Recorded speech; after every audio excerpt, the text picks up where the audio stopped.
Good morning and welcome to the Sunrise Safari. It's Brent and Brian, the killer bees, and the thumb.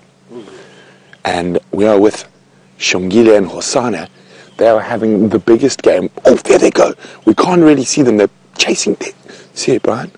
Looks like little Shongile. You got her? No. She's right. She's going to come out to the right now. There we go. They're chasing each other around with gay abandon at the moment, jumping, leaping, tackling, but they are doing it on the southern side of this little river system, which is making it a little bit difficult for us to see them, but we are going to play the patience game here. We are live with two tiny little leopard cubs named Hosana, the little prince, and Shongile, the exquisitely beautiful one. And these are our dominant female leopard, Karula's cubs. Oh, there we go. I see some tail movement, some wrestling, there we go. And the other is just below that one, so get ready for a pounce. Now, as I said, we're live, and if you want to ask any questions, it's questions@WildEarthTV on email, or hashtag Safari Live at Twitter. There we go. Oh, actually running towards us. Hello, little monster. And of course, we have... Oh! We have Jamie and Dangerous Dave out in the other vehicle. And James is hopefully going to be out on foot shortly. We are having a few technical difficulties with the bush backpack, the walk backpack. And this is very, very exciting and wonderful.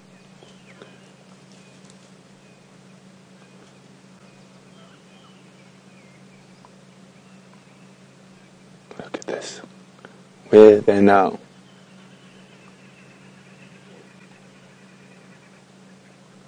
So they're just disappearing behind the bush now.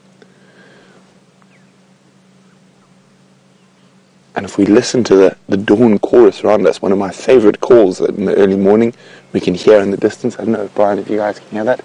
That eagle owl. Ooh, ooh, ooh.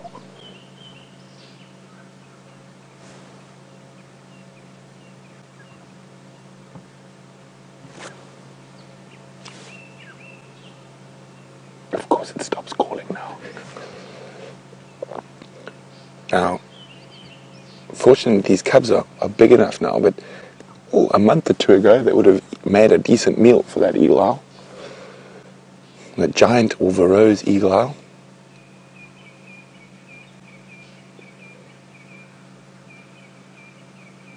Oh, I can see some movement at the back there.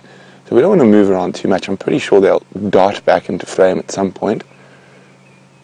And I'm really hoping Queen Karula comes back with a kill, and hopefully a kill on Djuma.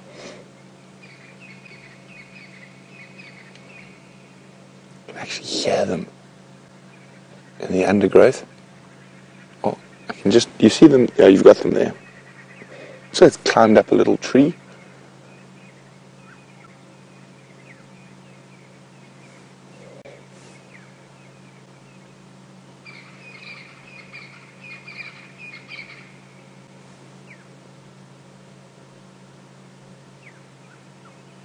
Big games happening there.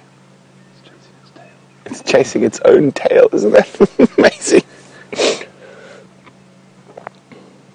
Now all this chasing around, even chasing your own tail, is going to be important. It's all honing hunting skills. Oh, up the tree. What do you think, Brian? If we go back, we might get a better view. I think we're in the spot at the moment. Now it's climbed into the tree. Okay, let's just try move slightly. I'm going to try a little bit forward first. But I think back's the better option. So while we try to get the best view of Karula's little beauties, let's go say good morning to Jamie.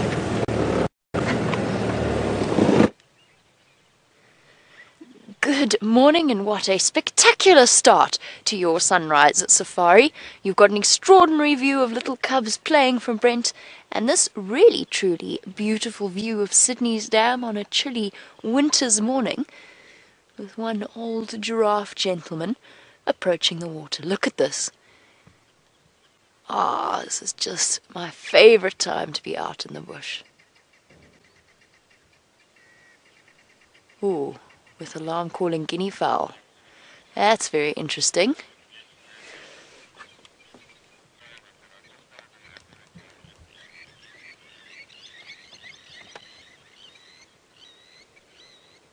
Just an opportunity to take in the noises of the morning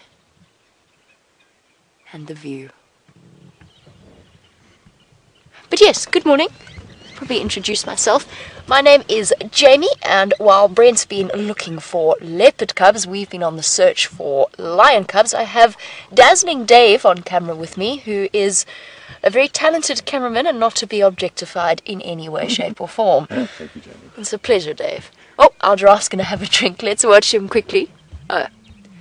Well, that was the quickest drink in the history of giraffe drinks. Obviously, that wasn't a good spot.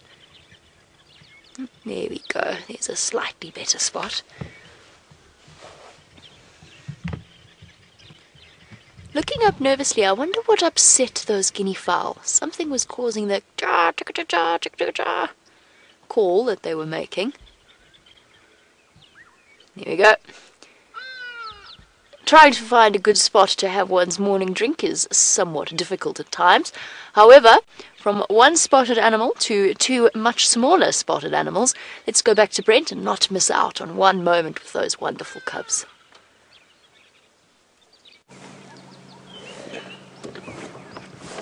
Oh, Karula's just arrived.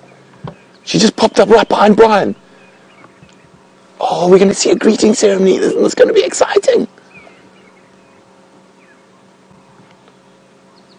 Hopefully that is Karula. No, it is Karula. I'm pretty sure it's Karula. If it was another leopard, it would be a bit of a problem. I just suddenly got this tap on my back from Brian. So we've had our back to the road. She obviously walked down the road right behind us, and we've been so focused on the cubs.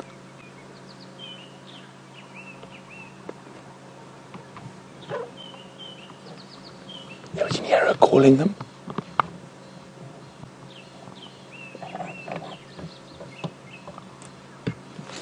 I'm just going to move the vehicle back a little bit.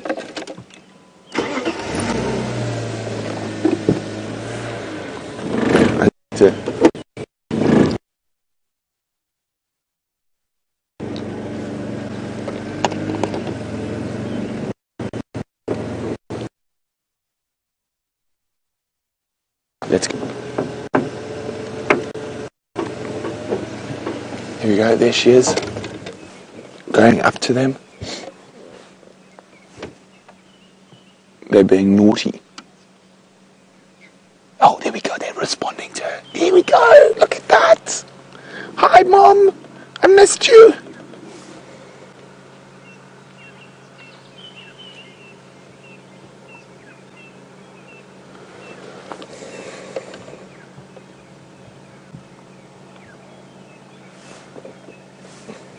So one has come to say hello. Where's the other?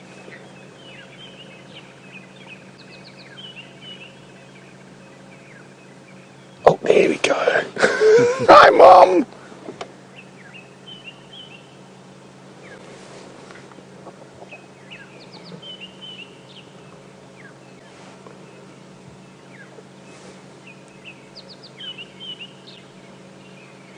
Can you see two or one, Brian? Only one. Only one. So Brian's a bit higher than me, and I'm just watching the monitor. Unfortunately, they are on the southern side of that little river system. But we're going to stand by here. She came in from behind us, so maybe she's got a kill behind us. So we're going to watch to see if she takes them off.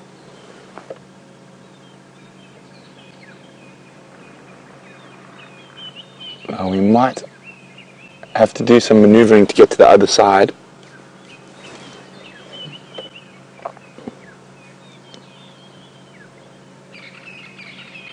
Now Keith's asking, how long can Karula be away from the cubs before it becomes dangerous?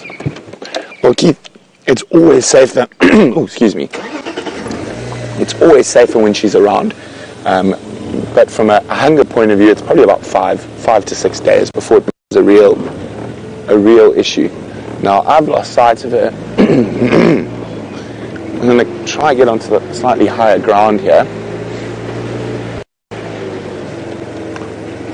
And I think I might try to find a way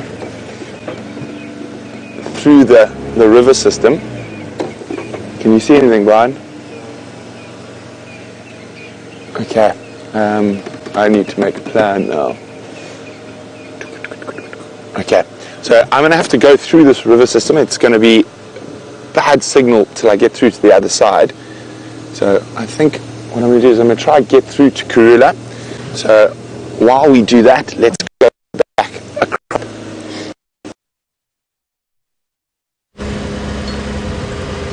And what marvellous news and what wonderful timing to arrive just as Mum got home and returned to the cubs to go and fetch them and hopefully, fingers crossed, take them to get some breakfast.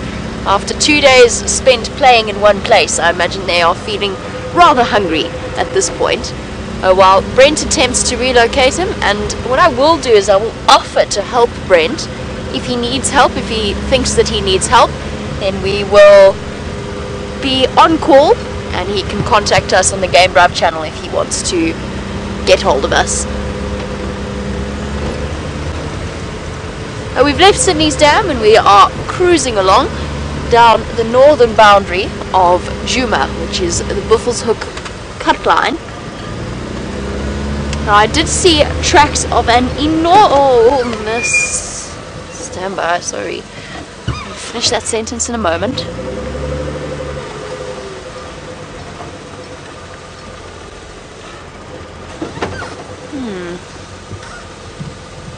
Okay, it's not as fresh as I thought they were. It's a set of leopard tracks crossing the road, but they have been obliterated to the point that I don't even think you'll be able to see them all that clearly.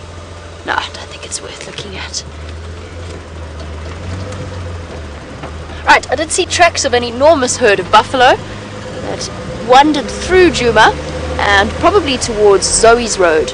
What that means is there is a very, very good chance that our lion pride might have been following behind. So the Nkuhumas lost their buffalo kill, or abandoned their buffalo kill, to the hyenas, which makes sense when you think that they had 2 or 3 very vulnerable little cubs with them feeding off that carcass. It just wasn't worth the risk for them to try and defend it.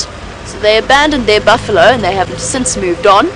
But with at least 2, probably 3 new moms, chances are they will be very much on the hunt for something else to eat.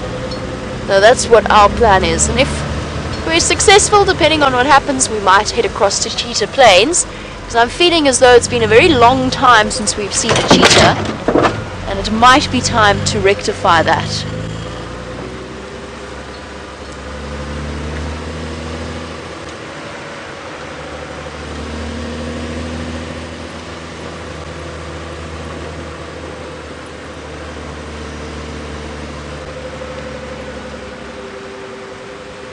And good morning to Blue Butterfrog as we slowly make our way, hopefully, to follow up on those lion cubs. And actually, that reminds me, I'm going to tell you a story in a moment.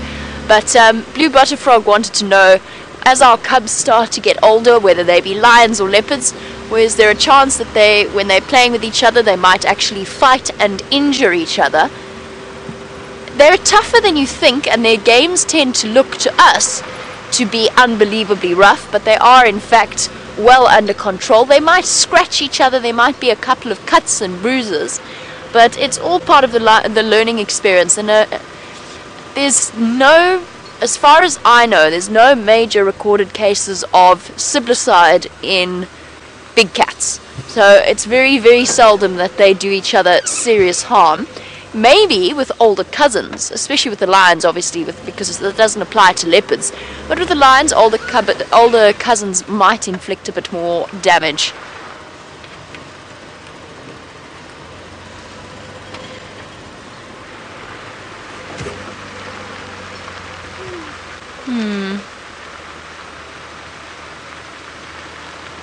if this is... There's leopard tracks again here, but they are actually relatively old. I don't know how we missed them, unless it's just the road that's making them look older than they are. Oh, and I said you had to remind me to tell you a story. James bounced out of his room this morning and said to me, "You've got to go and see the cubbies, the cubbies, the cubbies, the cubbies." So obviously he's a little bit won over by the brand new Nkuhuma cubs. He was positively bouncing. That might also have been to do with the cold, though. I'm slowing down a little bit. There's lion tracks around here. And the question is, where have they gone? Have they moved through this area?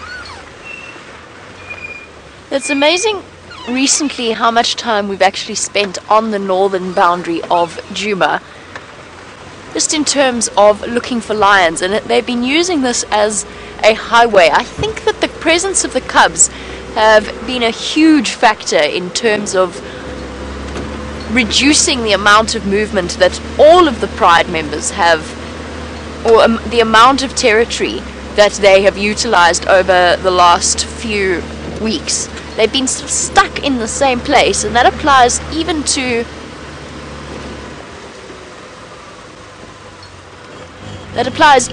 a situation where a lioness doesn't have cubs. Sorry, I'm just listening to the game drive comms at the same time and looking for lion tracks. And the lion tracks go in here. They are big male tracks. I'll show you what I mean. There we go. And these are relatively fresh, and I say that because they would not exist if they were not relatively fresh. And there's a couple of them here. Hold on, I need to remove my hot water bottle from my jacket, which is cheating. What did you call it, Dave? Packing heat. With my hot water bottle underneath my jacket. Okay. So we've got a whole set of tracks. Some are older, because what I was saying about Buffel's cut line being a highway for lions applies pretty much all the time. So what that leaves us with is tracks like this one, which is blurry and indistinct and barely a track at all. And then tracks like these. Can you see these ones here, Dave? I know the light's not ideal. Yeah, it's not great, but you can see it. Okay. And these tracks, the fact that you can see these tracks at all in the middle of this road tells us that they're fresh. This is the track of the lion that you're looking at. That was the worst drawn track in the world. And positively appalling. It looks like a Picasso interpretation of a lion track. Here's the other one here. So just by the size of the toes and the size of the track, our male lions have been paying us a visit. Here's another Picasso interpretation of the track. Let's go and find them.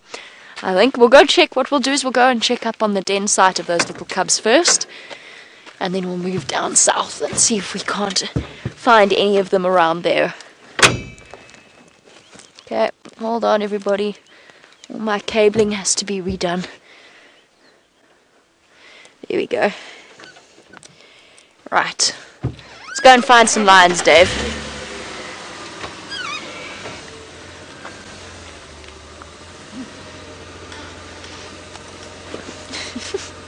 Don't like the cold, okay?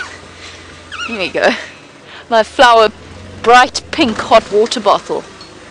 Brent has one too, just by the way. And it's equally bright pink and equally florally.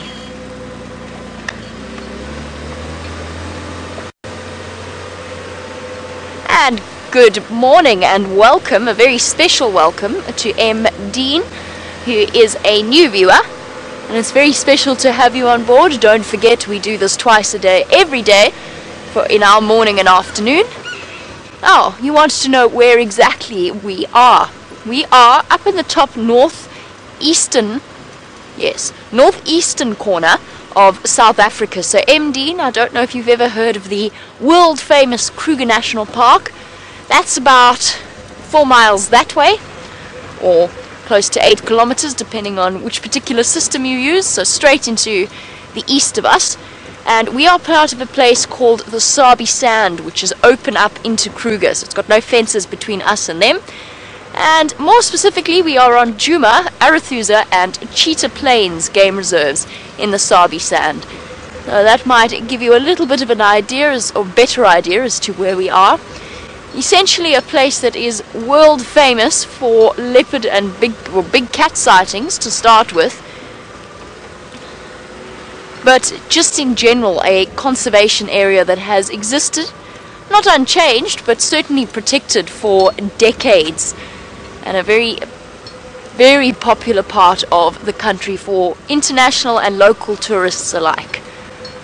And we are fortunate enough to be driving around bringing you the stories of, oh my goodness, that's cold. Going downhill is very cold. It is of course midwinter here in South Africa. I'm very fortunate to be able to drive around and bring you the stories that we bring you in terms of our different animal characters. I know that Brent is furiously trying to follow up on Karula to try and find her. Fingers crossed they manage. And fingers crossed she's made a kill, first of all, but second of all that she's made a kill on Djuma, so that she doesn't disappear off with the cubs. And the wonderful news is, as the sun starts to rise, it's the perfect time to go for a little stroll through the bush, and Mr. Henry is out and about doing just that. Let us find out what he's up to.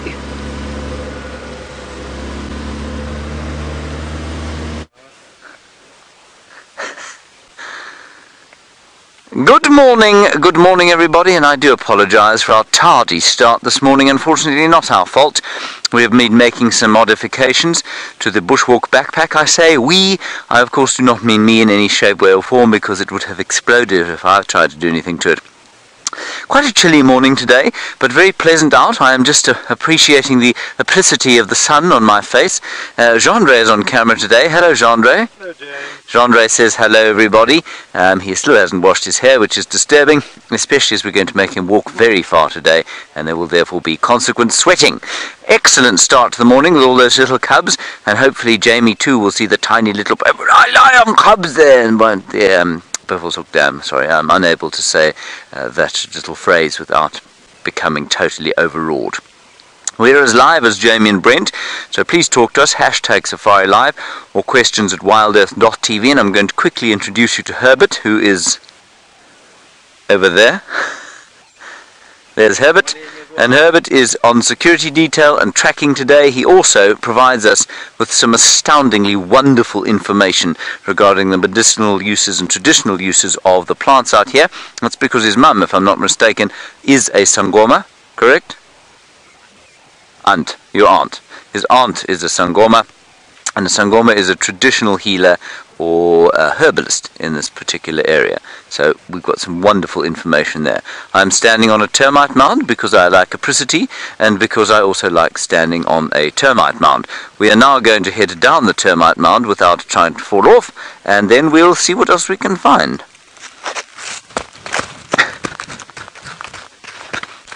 Susie, you're in North Carolina and you would like to know about the tortoises and turtles and where they've gone. No turtles here, Susie. We do have terrapins though, and they are the freshwater turtles, and they're still in the water, and we saw some the other day sitting on Bob the Bachelor of Buffelshoek's back. That's a lot of bees, Gendre. Were you impressed there so early in the morning? He's a hippopotamus that sometimes frequents the Buffelshoek Dam, and the terrapins do come out and sit on his back and warm themselves in the sun. Most of the tortoises are underground, and we saw, last walk-in was maybe about 3 days ago, we saw a Speke's hinge tortoise in a termite mound, much like the one I was standing on there, and they burrow into a termite mound and kind of try and get the termite mound to collapse around them, and then they stay safe from predators for the dry season, and that is a process called estivation.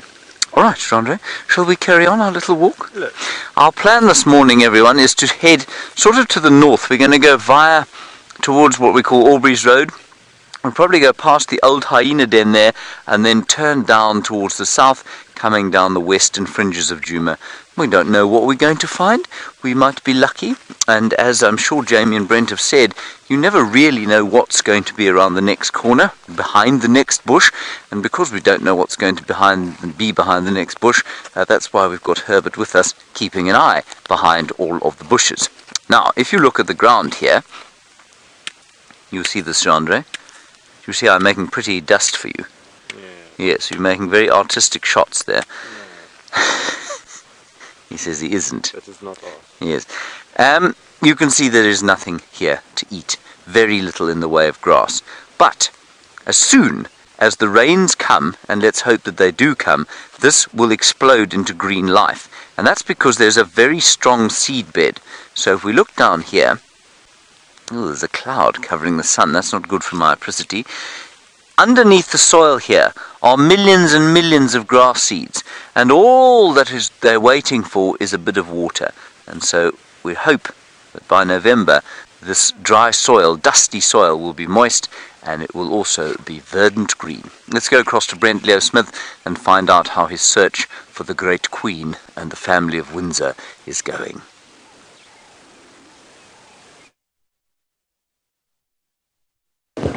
So you're not going to believe what on Karula's heels. Mark in from where she's come from, which means she might have a kill somewhere else. So what has happened, she just took off with those cubs. We could barely see her, so we've taken a big route out of there, and we're checking an hour along the southern boundary in case she sprinted all the way south with the cubs. But I think she's probably got a kill to the east. So she might do a big loop like that to try lose the hyenas. So those hyenas came in with their noses to the ground, smelling each of her tracks. And she spotted them from 50, 60 meters away and then just took off.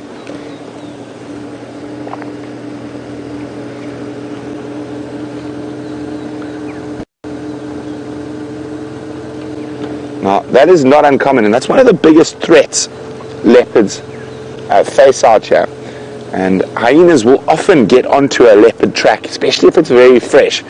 And if she has made a kill, they might, with their incredible sense of smell, might be able to pick up stuff that fight a slight taint of blood or whatnot, and then follow her tracks. Hyenas are the most incredible opportunists out here. I mean, all the predators are opportunists, but I think none so more opportunistic than the spotted hyena.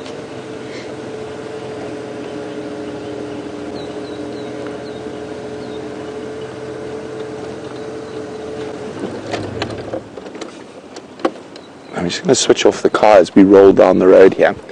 Now remember, little birds could give us an idea where the Queen is, but while we do that, I mean, look at that mist sitting low ahead of us this morning.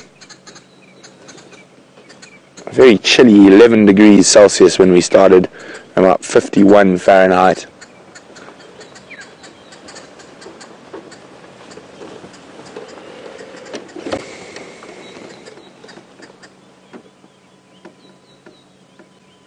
Now at this age, those cubs are probably well adept at avoiding hyenas themselves when mom's not there. I'm pretty sure they've been found in their hiding spots by hyenas.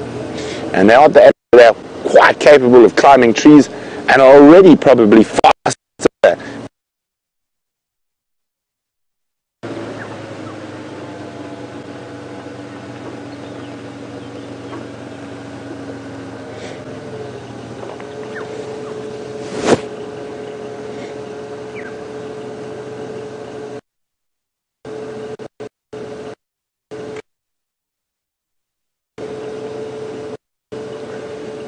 That's the reason we moved quite far away from it. We wanted to give her space so she could hear and listen, and that's why we came probably about 1 kilometer ahead of where she was heading.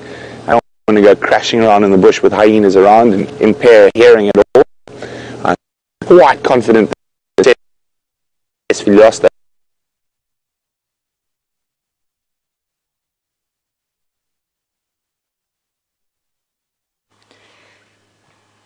It seems as though we lost Brent, so we do apologise for that. I mean, we didn't lose him completely. He's somewhere there.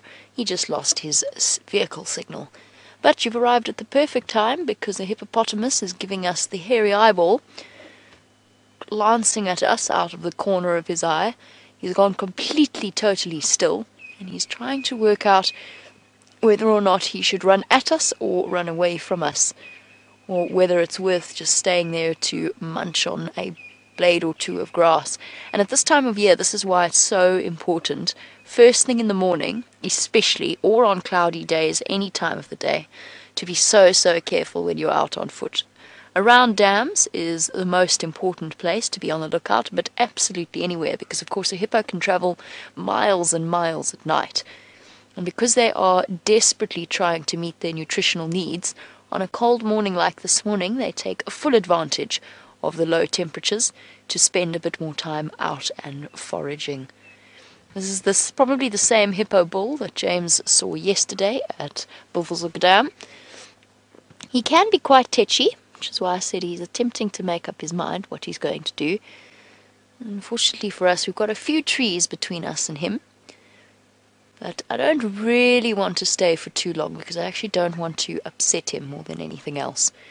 And it's sort of close on at this point, because it's a big bull hippopotamus. I would say he's probably over 2 tons, so over 4,500 pounds in weight, which is significantly heavier than myself and Dave and the vehicle. Hello, boy. Shame. One has to feel really sorry for the hippopotamuses at the moment. And there we go. For Chris, who wanted an answer to this question, Chris has said, this reserve has man-made water holes, does it not? And are they being filled, and if so, how often? So Chris, yes. Now that's the interesting thing. It's one of the reasons why there are now hippopotamus in an area where there shouldn't really be huge numbers of hippopotamus. And that is because in the northern Sabi Sands, which doesn't have any major river systems, there are all kinds of man-constructed dam structures, or waterhole structures, that brought in hippopotamus in numbers that they would not previously have existed in. Now, of course, we get to the stage where, with the drought, they have nowhere to go. Is he sleeping now? No, he's just watching. Relaxed a lot since we first arrived. So, Chris, not all of the water holes are pumped. There are 2 on Djuma that are pumped regularly. It's usually about once every 2 or so days, depending on the temperatures and how much water has evaporated. So the Djuma water hole, the Djuma pan, and the Galago pan are pumped once every 2 days. They're very small, and bear in mind that that water has to come from somewhere. It comes from deep beneath the surface of the soil. How beautiful is that light, by the way? But there is limited supply to that, so we've got to hope we'll be able to keep pumping it for the next few months, but we've really got to hope that rains arrive and replenish the supplies of underground water. He's gorgeous. Okay, let's leave him be. He's fine, he's absolutely okay with us, but I think let's just leave him be. I hate stressing out the hippos at the moment. I just feel so sorry for them. Not that I ever like stressing them out, but it feels particularly bad at the moment. So I think we'll leave our hippopotamus be. But yes, very important to remember around waterholes such as this one, be very cautious of hippos. What they do sometimes as well is they have a long night of walking and they go to sleep. And you think you've found a dead hippopotamus because they sleep so deeply and you can't actually, because of all of the layers, you can't actually see them breathing. And more than one person that I know of has gone forward to have a look at what they thought was a dead hippopotamus, only to find that it's very much a live hippopotamus and very grumpy at being woken from its nap.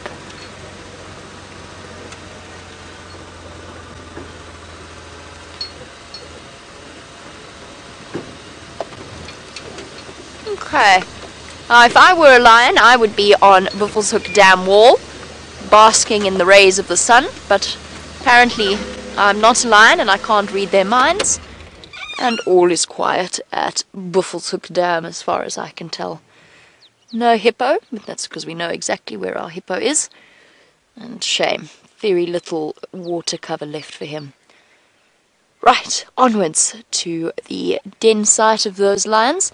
While we head there, let's find out how the chaps on foot are doing.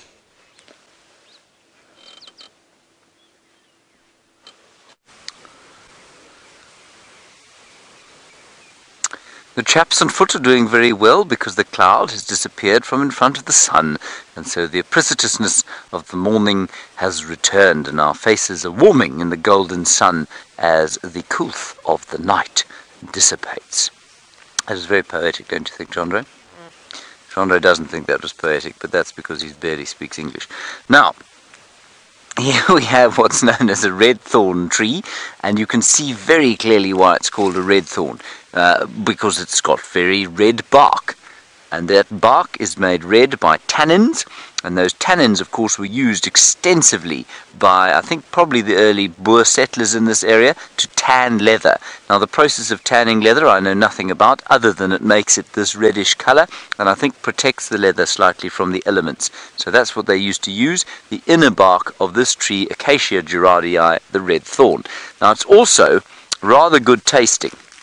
And this tree, you can see, has been mangled many, many times, and it's been mangled by elephants because they're trying to get at this delicious inner bark. And unfortunately, I lost my knife. Well, I haven't lost it, I just couldn't get it this morning for various complicated reasons that should not concern you.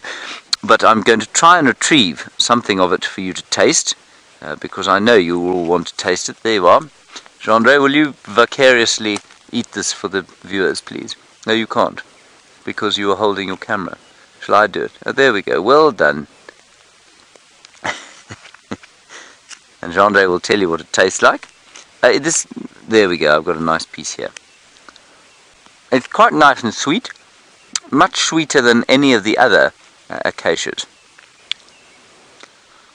Samsung, while we're sitting here, it's actually an interesting question you've asked. You said, what is the most medicinal plant that we have in this area? Well, I don't know that you can say that the most medicinal, but there's certainly some that are used a little bit more than others.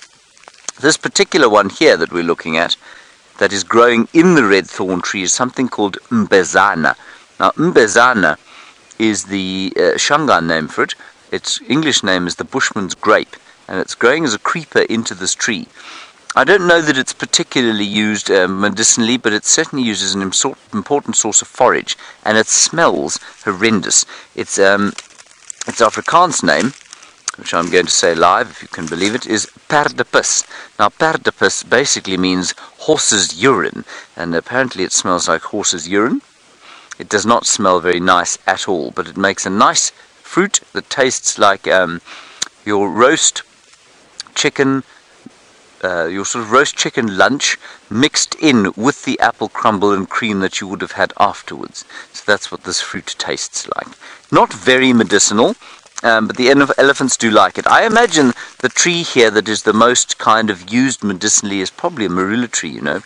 And there are lots of different ways that the roots are used, the bark is used, the fruit is obviously used. I'm not sure about the leaves, but it's used for a variety of different ailments and things like that. Also the magic guarri, Euclea divinorum, none of which I can see around me here.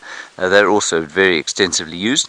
And the marula trees, if you can believe it, there isn't one around here. They're common everywhere. Yeah, well, there's one. There's not a very good example of one, but that's the marula tree just up there without its leaves on it, stretching up into the beautiful blue winter's sky. Right, Herbie's just up ahead. He's looking under some logs and things to see if we can find anything to eat. And here is the mbezana again, or the bushman's grape.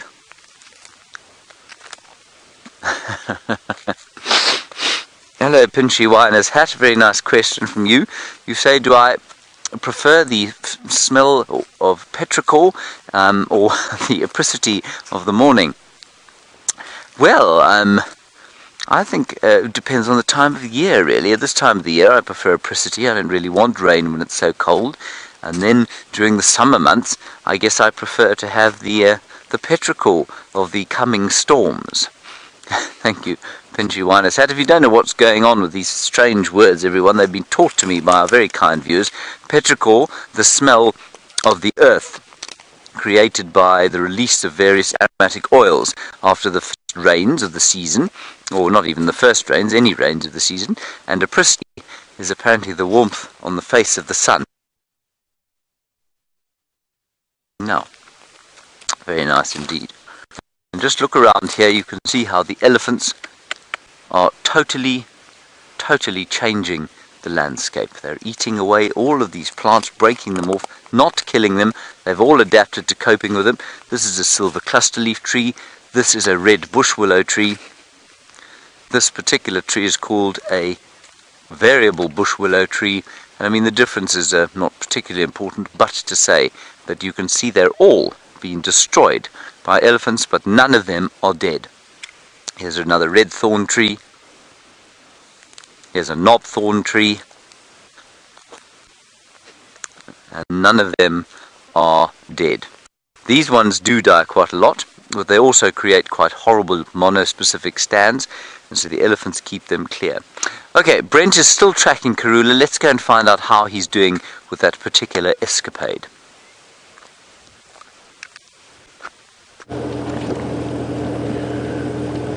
We've had no luck yet, so I think she's still in that block south of that little river system we're at.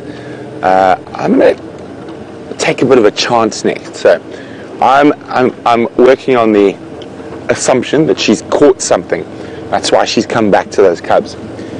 And I'm going to check Treehouse Dam quickly, and if I get nothing in this area, I'm going to go back and I'm going to try backtrack Karula to see if we can backtrack to where there's possibly a kill in a tree somewhere. So just one quick dash past Treehouse, and if there's nothing here, we're going to head back. Her tracks were coming from the northeast, so I'm probably around Pan, so we're going to head towards that direction, see if we can see where the tracks come from. Now, if she has caught something and she's stashed it and she's gone back to fetch the cubs, she probably would have walked a very direct line from wherever that is back to the cubs, so it's much easier. Let's just listen quickly, it always pays.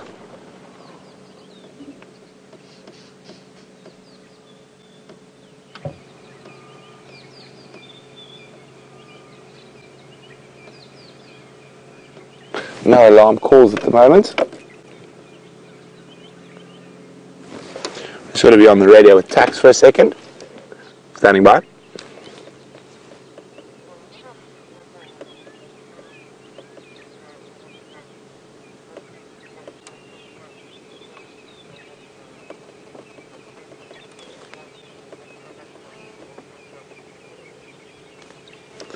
Okay, copy. Thanks, Taxi. I'll check Treehouse up to Shabab.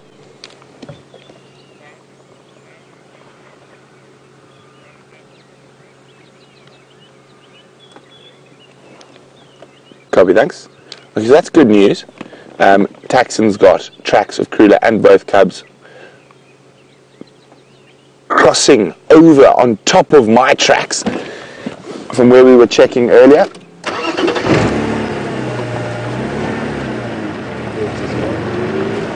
Sorry? Oh, sorry, we're getting a bit of fog from the very cold morning, so Brian's just going to wipe it quickly. And then Mobile Paddy, hi Mobile Paddy, Mobile Paddy, I think Karula and the cubs are as mobile as you are, but being Mobile Paddy, Paddy would like to know whether Karula's cubs can keep up with Karula if she's moving at a high speed. She'll adjust her speed for the cubs, but they are deceptively quick already, so they'll be able to jog with her. So Taxon's found her tracks coming into this area to the south of us, so we're going to check very, very slowly, very carefully along here.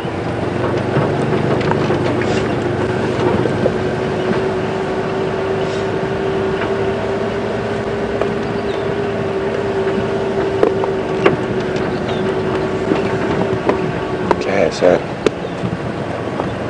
she's an incredibly good mother, and you probably find she knew those hyenas were following her as she was heading back, and that's why she crossed straight through the drainage line. She looked, quite not 100% relaxed, and she was calling a little bit frantically when she couldn't find the second cub.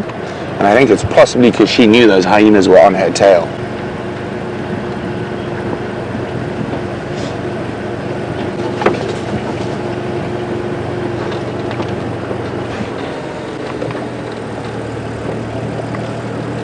Okay, so hopefully we'll spot her soon. There's a water buck in front of us. That's not what we're looking for. There we go, female water buck. Morning, madam.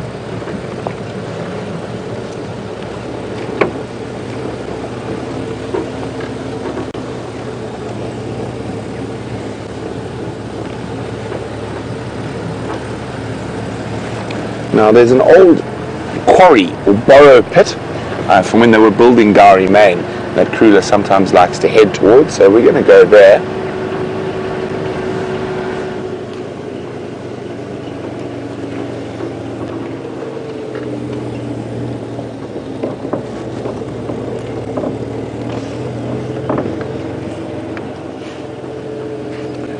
Now I'm sure quite a few of you are concerned about the hyenas following Karula, but that is what hyenas do.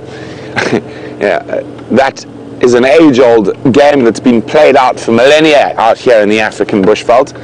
Hyenas have developed into that incredible opportunist, and they will often follow leopards by scent. Standing by, Tax.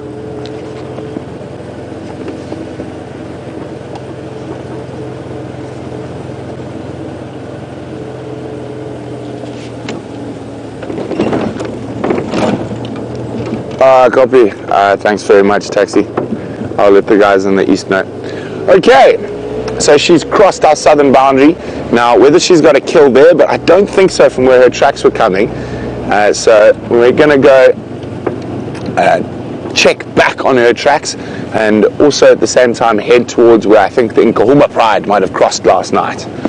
Oh, and we're getting some more misting on the lens in this cold morning.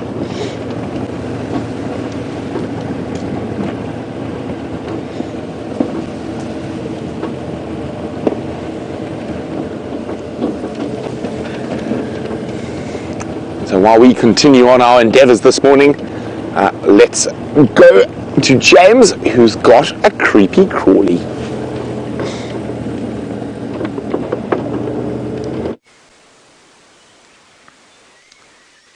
This is the ultimate creepy crawly, everybody, and it is, I love the local name for it, Kogolochi. Which of course is just taking it from the English cockroach. It is a kind of cockroach. Cockroaches of course come in many guises, and this particular one, Andre, if I'm going to try and twist him up towards you, this particular Kogolochi has got armor plating on the back of him. Can you see that at all, Andre? He's got armor plates. And I had him on my hand, but he didn't like being there, and so he crawled into this piece of log. And here he believes that he is safe from me. He is, in fact, completely safe from me regardless, because he is a cockroach. And I know many of you will think a cockroach an utterly disgusting creature, but there he is. He's quite a splendid fellow. Look at his amazing detail and his little armor plates. What do you think, Jandre? Would you like to keep him as a pet? What would you call him? James. James the cockroach. I see. Jandre? Wait till we're next on there.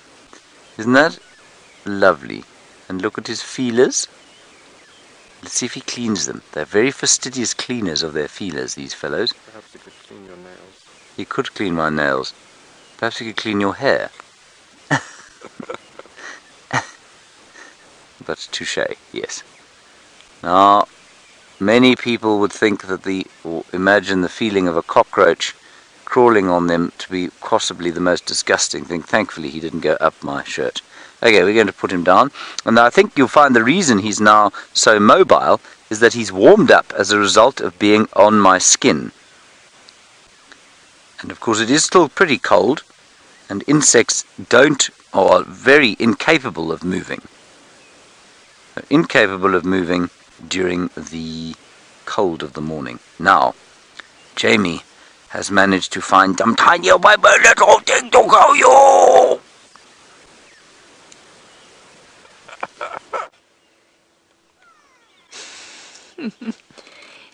And you know, I think that James, out of all of us, might be the biggest softies, but it is absolutely impossible to not fall instantly in love with this little bundle of fur that is in front of you.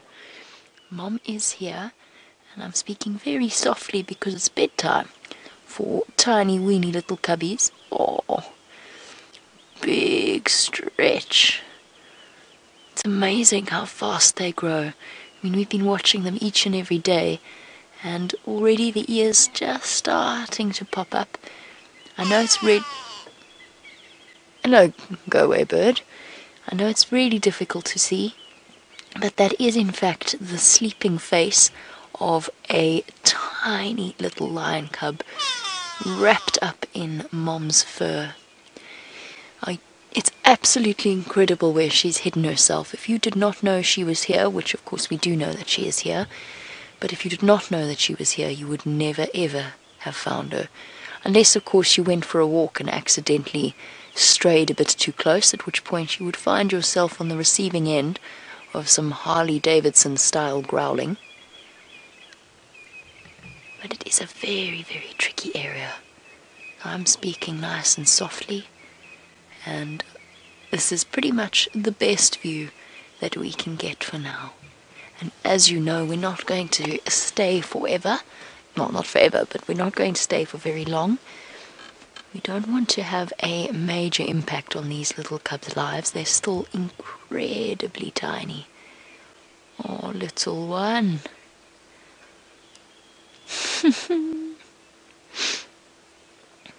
Oh, that is cute. And siblings wriggling around at the back. Utterly irresistible. And let's see, this is the extraordinary thing. This is where the magic of safari life really lies. Not with babies, not that babies aren't wonderful, but with the prospect and possibility of following an animal's life from this point, young and pure innocence personified, to adulthood. And we all eagerly await their proper arrival, getting to know them, getting to observe their characters. That is what makes safari life so special. That sort of constant experience of nature out here. Oh, are you very cozy there? They look so warm, I almost want to go and join them. I definitely don't. Hello, little one. Number 2 at the back. Oh.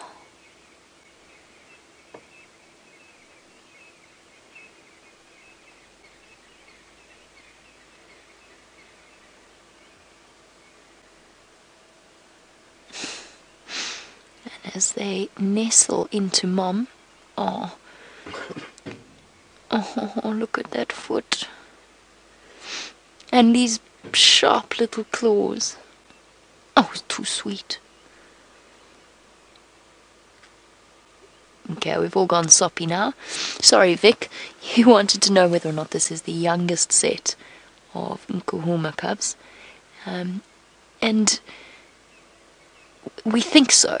But we do believe that there is another set of Nkuhuma cubs as well. So we think that there are 3. That is because when I was with one mother with her 3 cubs, Brent had 2 lactating females. So this den site we know of. We don't know where the other den site is, but we strongly suspect that there is another set of cubs. But what we don't know is whether or not they are younger than this lot or older.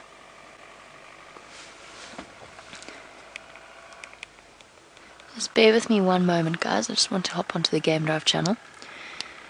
Stations, I've been through to check. The one Mufuzzy is here with the young Mapimpans.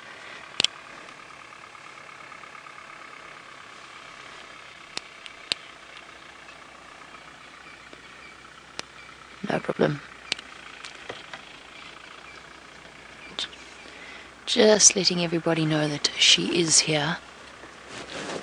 There's another vehicle off to away from us. Just want to make sure that they don't accidentally come and see what I'm looking at and then join us in the sighting, because we do want to, oh hello, we do want to keep it as just one vehicle. Oh ho ho. Hi baby, are you both adorable? Such sleepy faces.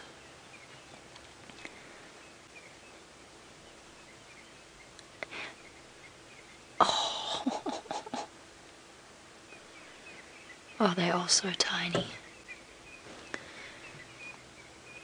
Oh, just stand on sibling to get where you want to go. Feet everywhere. Oh, struggling out underneath the weight of another cub. And I think that might, yes, that is. There's the third one, the head of the third one at the back. It's just a pile of cubs. Feet everywhere, fur everywhere. Oh my goodness. It's too gorgeous. They're like little wriggly worms. And just to give you an idea in the terms of a sense of scale, because I think it's very difficult for you to picture or to grasp through the eyes of the camera exactly how small these creatures are. They're probably less than the length of my forearm. So from the base of my palm to my elbow. They're smaller than that. They're about half that size. They are absolutely minute. Too cute. I can't see them at all. I have to see them through Dave's eyes.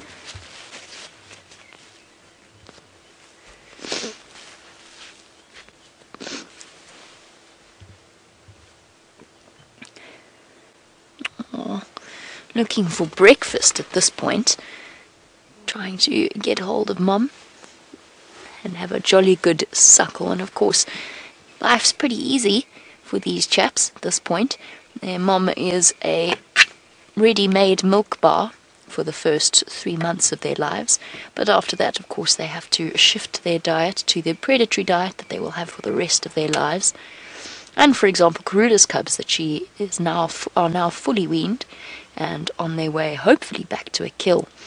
But Zach would like to know how long a predator can go without food, and if they don't make a kill, what are their alternative food sources.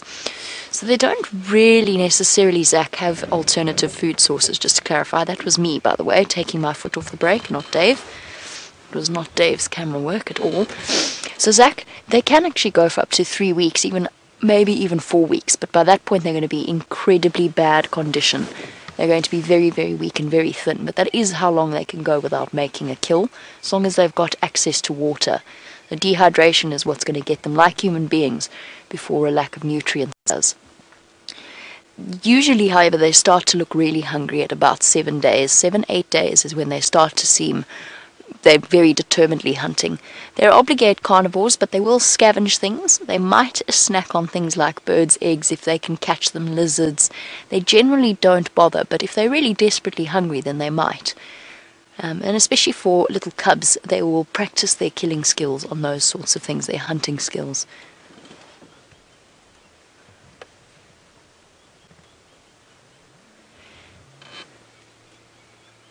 Let's see what these little bundles of fluff are up to. As I said, I can't see them at all. Where'd they go?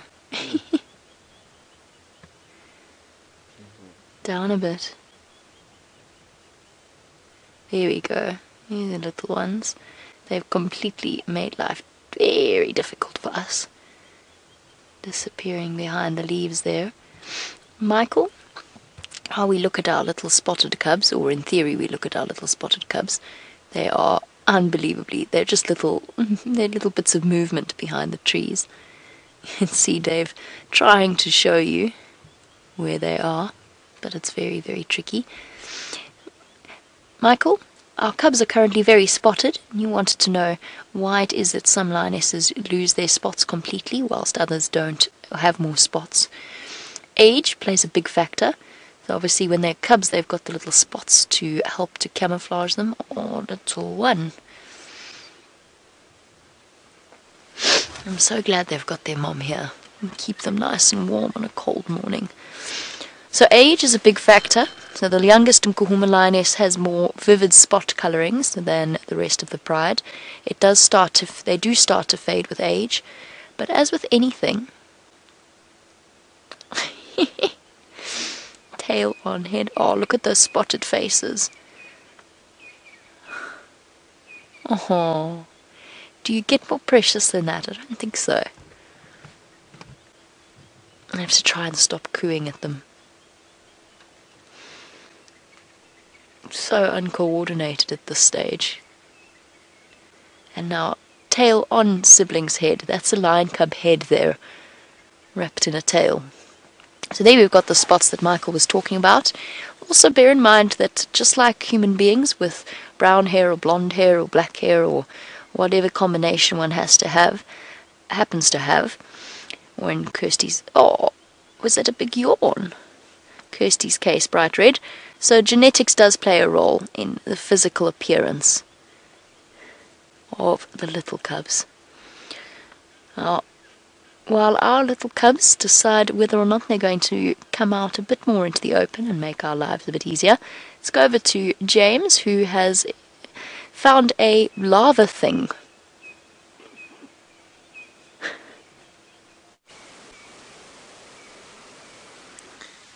This was described by Louise in the final control, everybody, as interesting but ew. And it is a bit interesting but ew. You can see it's moving there. And it is a pupa. Now a pupa, for those of you who don't know, is part of what we call a hollow metabolic life cycle.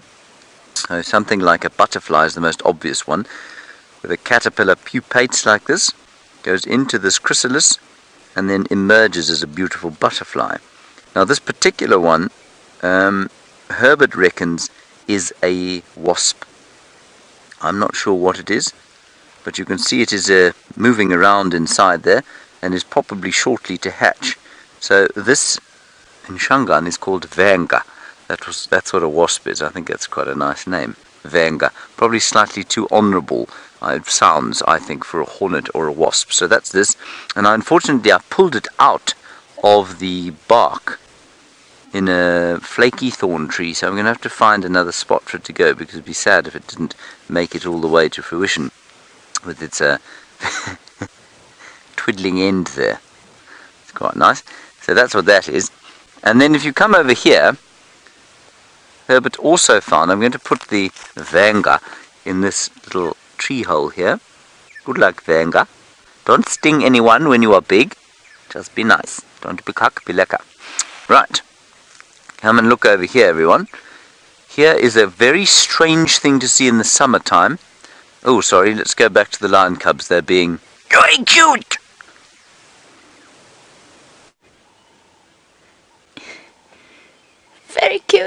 Very cute indeed. I can't quite be as girly as James manages when he sees lion cubs. Oh, come back, little one. We just got the most perfect view of its little face. But it's decided to bury itself into Mom's side. Ah, but they really are utterly irresistible. Dave, have you ever seen anything cuter than this? Definitely not. This is the youngest I have ever seen lion cubs.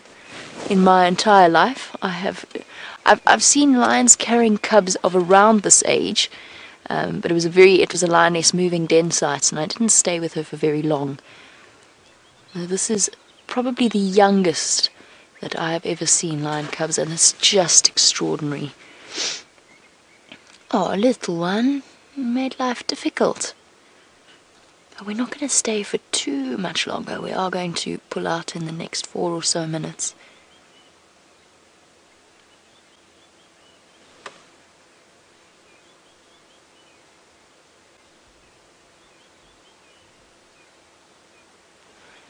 Oh. Hello. Come on, come this way. Dave, do you think if we go forward we're going to lose a view? Okay, shall we risk it? Let's risk rolling forward. Okay, I'm going to watch my monitor. Okay. Okay. Yes, sir. Oh no, sorry guys. I've got a little bit of a face. Oh, hello little one. You are utterly gorgeous.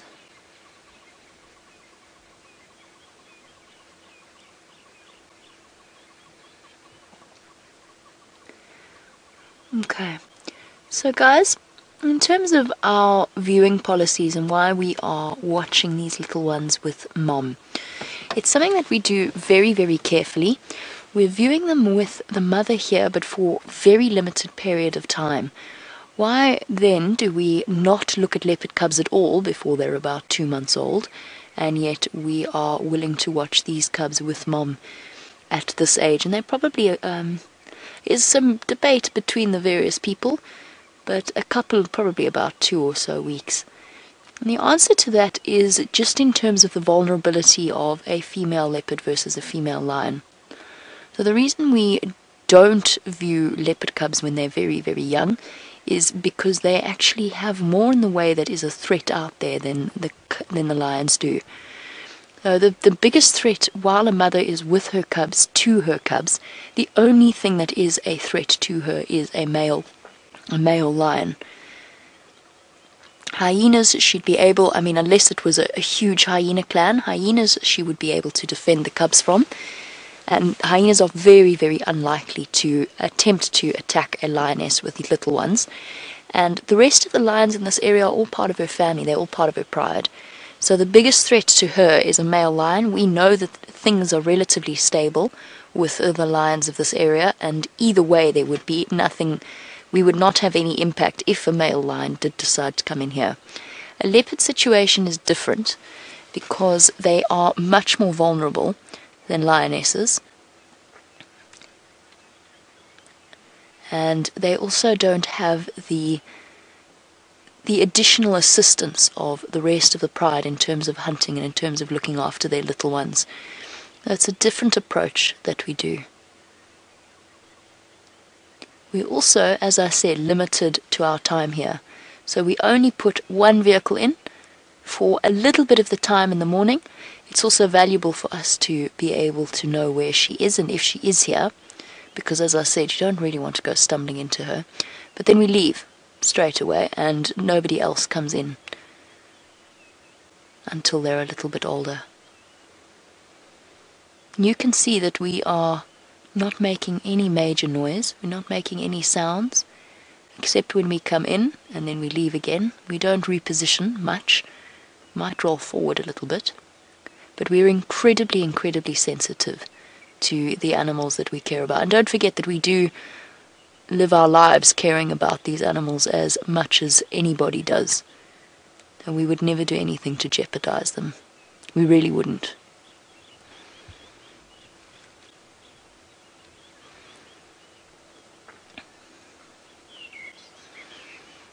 And talking about the social structure of lionesses, Michael, yes, lionesses do have that option. They do allosuckle. So they do take care of each other's cubs and they do suckle each other's cubs. It is one of the big reasons why they've got this incredible pride system. A support base for all the mothers. And that's why they try and time their babies around the same time. And they've got all 3 of the 5 Nkuhuma lionesses have now got cubs, which means 3 potential mothers should anything happen. And they will raise another lioness's cubs. And Michael, in terms of number of nipples, they've got 4 main ones that they utilize. And like with big cats or with kittens, I don't know if you saw there, we might have just had a glimpse of Mom's face. And just like kittens, the lion cubs generally have an established nipple. So their nipple, essentially, that they go back to when they suckle. Sometimes there's a little bit of conflict, though, as you can imagine. And they need the mother's side just in the same way that domestic cats and puppies do. It is time for us to go. This will be our last few moments spent with them, and then we're going to leave this lioness to peacefully feed her family.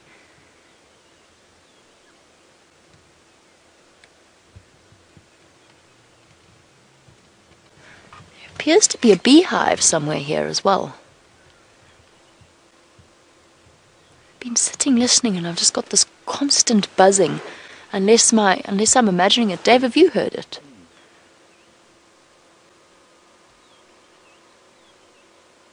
It does sound like buzzing. Don't see any aircraft. Right, guys, we are going to have to go relatively soon. You can get an idea of just how comfortable the cubs are and how much we do care about them and to look after them. So we're going to leave them, and we're going to leave them to their morning. Keep them safe, Mum. Look after them carefully. Meantime, James has found something with a bit more legs than a lion cub. That's because Andrew's an idiot. Andre, sorry.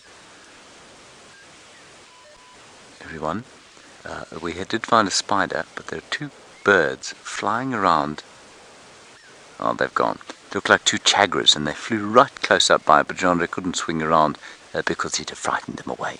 Very unusually, for this time of year, we found a perfectly intact golden orb or garden orb-web spider. Herbie's just pointing out these birds. Sorry, everyone. They're flying around us. Can you see them, Jandri? Ah, they've gone away now. Right, so garden orb-web spider, different from the golden orb-web spider. And you know the orb-web spiders, which create these orb webs, obviously, which are horizontal to the the plane of the ground, if you like.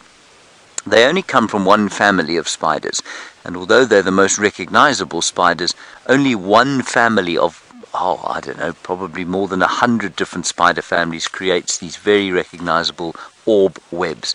And this particular one is completely intact, very unusual for the winter time, and he's just caught a fly. Jean, he actually caught that fly off your leg. Believe it or not, you've just fed the spider. Can you see that? Can you see the fly? Here it is over here. It's come off Jean's vast calf. It was so amazed by what it saw that it was disorientated and flew into the web. Now the garden orb web spider here, in fact Jean has provided him with two. Her with two. She's probably not moving. There. She's going to get it. Look. She's grabbed it. She's missed it. No, got it now. There she is. She's bitten it. She's sticking her fangs into it now. Fangs biting into the abdomen. She'll take it down to the middle of the web, and while that venom digests the fly inside its exoskeleton, and as Steph likes to say, it turns it into a milkshake, she'll then suck it out. But while she waits for that to happen, she'll wrap it in silk. Now let's see, it's not a very big piece of prey, and it'll be quite interesting to see if she does actually wrap it. The back of her, or where her spinnerets are, I think she's going to eat it straight like that. I don't think she's going to bother and wrap it up at all. Isn't that amazing? How cool is that, Jandri? Very, yes. You've just fed this garden orb-web spider breakfast, and the garden orb-web spider this time of year will struggle to move, as I've said. Very cold. And that's... There's many more on my legs. Should we try and feed her some more, Jean-André? I'm just going to fetch some off Jean-André's leg. Blow them in. No, there's one went in. It's escaped now. And as Louise says, we shouldn't feed wild animals. Thank you, Louise. Yes, that is absolutely correct. Anyway, that is the garden orb-web spider. Very happy Mrs. Garden orb-web spider. Oh, she just got another one. Oh, look, she's going to get them. What's this? Aaron in New Zealand. Look, she's going up to fetch them. Look at that.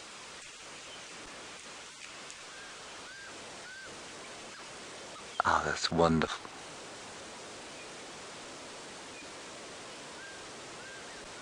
Gee whiz. So, Aaron, you want to know if we get widow spiders here, the button spiders? We do. We get brown and black button spiders, or widows. Not very commonly, but they are here. And they can do a bit of damage to you. They won't kill you, but they can do a bit of damage. Now that's interesting, she's got both those flies in her jaws there now. She hasn't noticed the other one. Oh, what a fate, Chandra, eh? Look what you've done to these flies. They've had a very bad morning thanks to you. They found an enormous source of food on your substantial calves, and now they're being devoured. Oh, she's just picking up on the movement of the others now. So how she knows is that when they sit still, she doesn't know that they're there. But as soon as they start to move and struggle where they're stuck on the web, she picks up. There, she's wrapping them up. You see that? Chandra, are you getting this? Mm-hmm. Oh, that's fantastic. What a brilliant shot. So she's using her back legs there and the spinnerets at the back, and she's wrapping them up now. I'm going to sneeze. Excuse me, everybody. Thank you, Chandra. There, she's left them wrapped up at the bottom, and she's going to fetch the next one. No problem. She's bitten the other one. Now she's wrapping it up too. She's taking it straight down.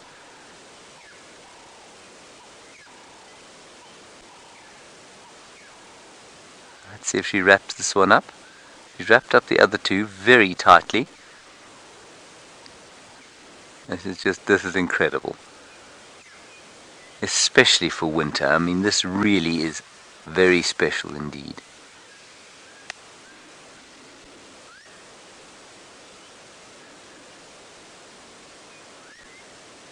Gee whiz. So not venomous to human beings, but that venom, which is the beginning of the digestive process for the spider, definitely very venomous to these little flies. And she might be able to give you a slight nip, I suppose, but it certainly wouldn't harm you greatly. She's just wrapping them all up again. She's going to put them in the same package. I think she is. Putting them in the same package. Ah, this is just incredible. Holding them now with those pedipalps at the front. And there she'll sit until she's just picked up on the other one moving.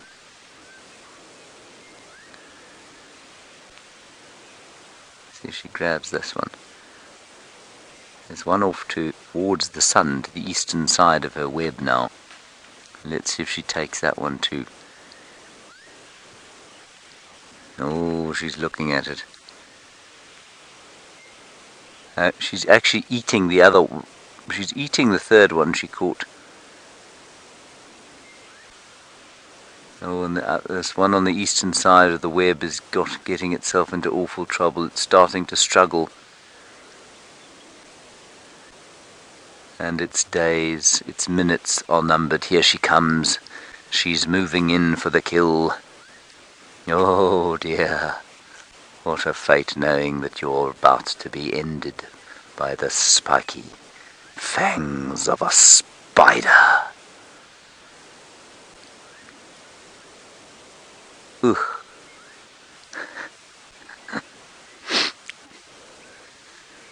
Marilee in Illinois, you want to know how often a spider must eat in the winter to stay alive. Marilee, I couldn't tell you. Safe to say that I imagine she can probably survive many days without eating anything, because if they're inactive, remember that they're almost dormant, so they don't use any energy. Much like a reptile or an amphibian, which can kind of shut down the metabolism.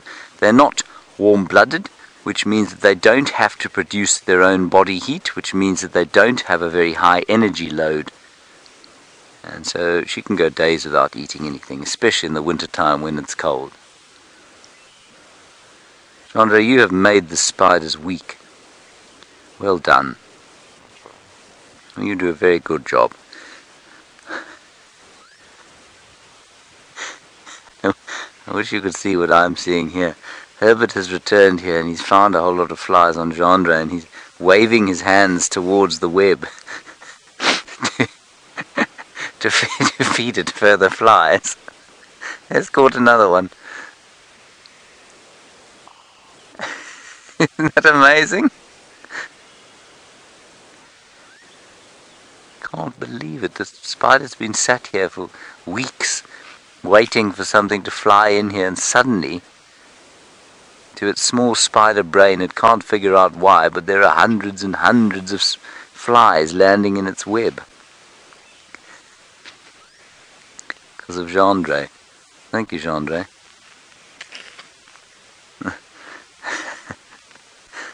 You may hear Herbert having a giggle there, but he's throwing them into the web here. I know that's not very nice. Okay, everybody, I think we should move away from... You like them? Okay. Gendre says he's not going anywhere. He's going to enjoy the spider. Alright. I think that's enough death and destruction for one day, everyone. Let's go across to Brent Lea Smith and find out what his plans are from here.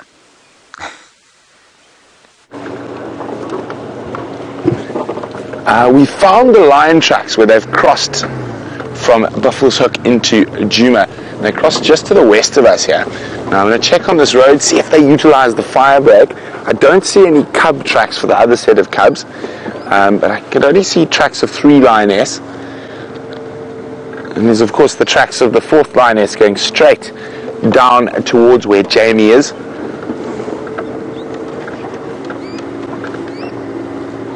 Just going to go very slowly, very carefully. There's some hard patches here. Let's check now if they crossed here or if they kept going on that big animal path. You're looking carefully, Brian. And no tracks here. So I'm going to keep going. If we don't get them coming out on this road here, I'll go back to last tracks. They could still be in the block. Maybe they had a successful hunt last night.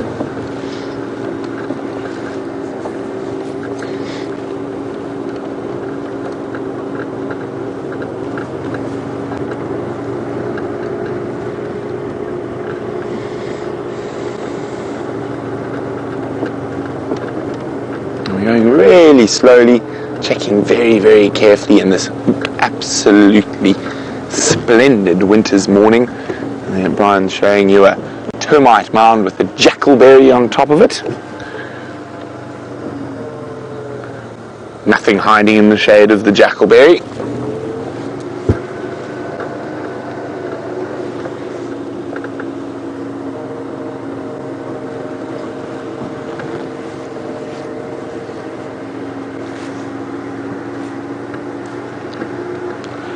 Hi Sammy! Sammy's a brand new viewer. He's just found Safari Live. Well, Sammy, welcome to the family.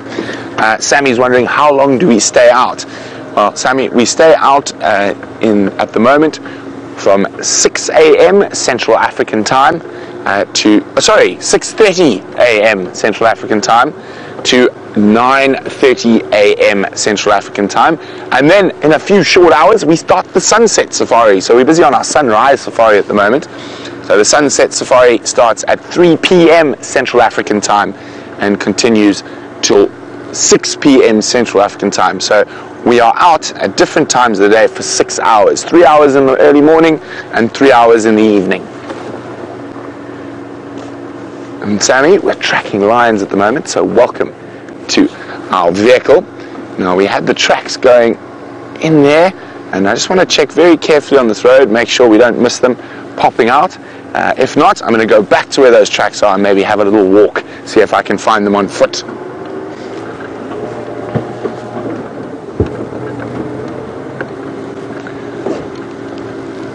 And so while we continue to check, let's go back to James and his ravenous spider.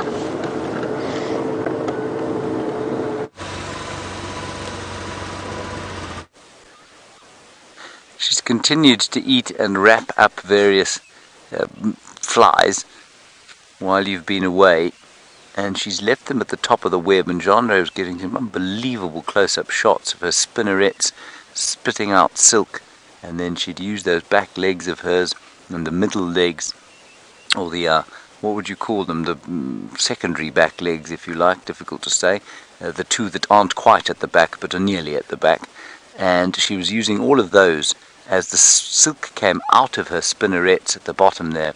She was using those to wrap up the flies, and she's got a package of 5 or 6 of them in the middle of the web where we originally found her, and she's now catching yet another one that has flown off Gendre onto this bush. Sorry, Gendre, I've moved the bush for you. That's hopeless. Sorry about that. Isn't that amazing?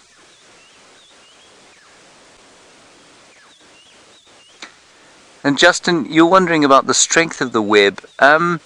Justin, this particular web, not as strong as some of the others. So the golden orb web spider out here, the Nephila species, they have got webs that are one of the strongest known substances known to us at anywhere in the world. They're stronger than high tensile steel, and they're stronger than Kevlar.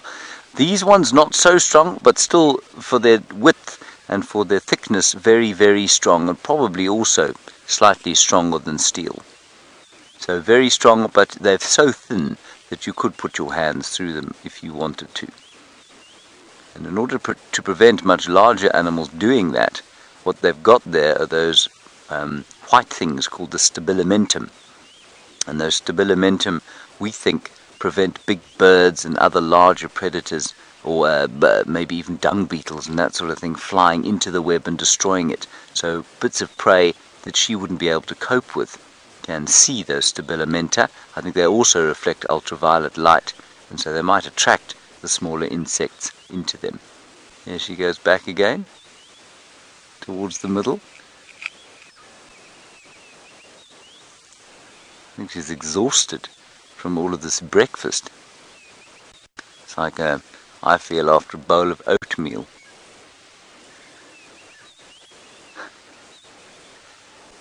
That's fantastic.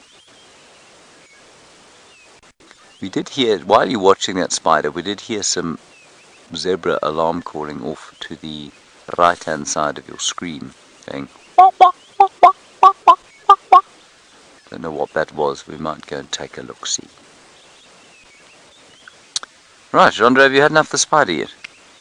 He's looking very distressed that we're thinking about leaving the spider. He's had a wonderful time here, but I think we probably will press on slightly. Is that all right, Gendre? Thank you, well done, good job. We'll follow Herbie out here. I think we will go and have a look, just quickly see where the if the zebras have spotted anything that's worth having a look at. Wonderful that you saw those tiny little lion cubs. I'm very jealous of that, but I'm glad Jamie got to see them. And I'm sorry about the fact that that Karula has gone south of our boundary. Nasty lady. Alright, let's go back across to Jamie and get an update from her. We're getting a bit of breakup. We'll go into a better signal area.